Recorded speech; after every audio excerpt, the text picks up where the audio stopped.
નમસ્કાર મિત્રો, સ્વાગત છે તમારું મારી યુટ્યુબ ચેનલ ઓફિશિયલ માહિતીમાં। બંગાળની ખાડીમાં સક્રિય થયેલી સિસ્ટમ ગુજરાતમાં ભારે વરસાદ લાવી શકે છે। તો આ વરસાદથી કયા જિલ્લામાં ભારે વરસાદની ચેતવણી આપવામાં આવી છે, આના વિશેની સંપૂર્ણ માહિતી મેળવવા માટે આ વિડિયોને અંત સુધી જરૂર નિહાળજો। અને હજુ સુધી મારી ચેનલને સબસ્ક્રાઇબ ના કરી હોય તો સબસ્ક્રાઇબ કરી લેજો। મિત્રો, આજે સવારથી રાજ્યના વિવિધ ભાગોમાં વરસાદી માહોલ જોવા મળી રહ્યો છે। નવરાત્રી દરમિયાન વરસી રહેલા વરસાદે ખેલૈયાઓની મજા બગાડી છે। વરસાદના પહેલ ગ્રાઉન્ડમાં કીચડ થઈ જવાથી ઘરમાં રમતી વખતે હાલાકી ભોગવવી પડે છે। ત્યારે આગામી 29મી સપ્ટેમ્બર સુધીમાં ગુજરાતના અનેક વિસ્તારોમાં ગાજવીજ સાથે ભારે વરસાદની આગાહી કરવામાં આવી છે। બંગાળની ખાડીમાં નવી સિસ્ટમ બનવાની પણ આગાહી કરવામાં આવી છે। 23 સપ્ટેમ્બર 2025ના રોજ ભરૂચ, સુરત, નવસારી, તાપી, ડાંગ અને વલસાડ જિલ્લામાં ભારે વરસાદની ચેતવણી છે।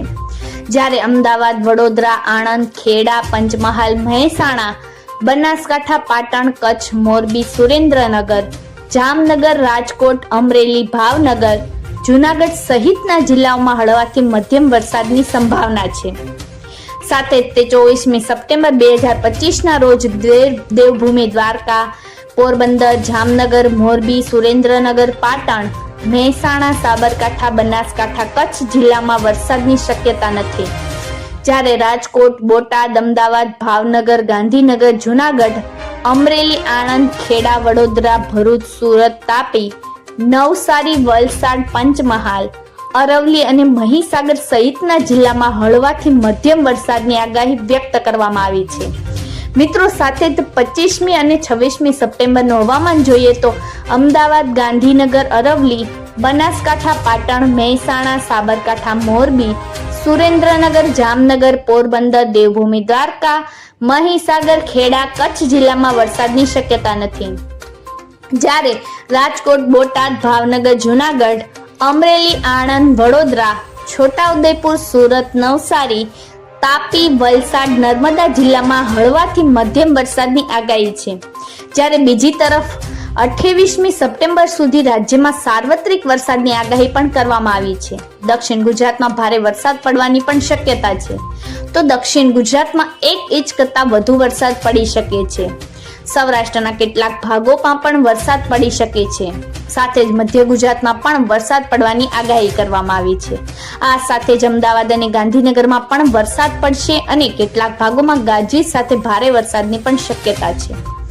મિત્રો, એક તરફ જ્યાં ઉત્તર પશ્ચિમ ભારતમાંથી ચોમાસું વિદાય લઈ રહ્યું છે, ત્યાં બીજી તરફ બંગાળની ખાડીમાં એક નવી લો પ્રેશર સિસ્ટમ સક્રિય થઈ છે।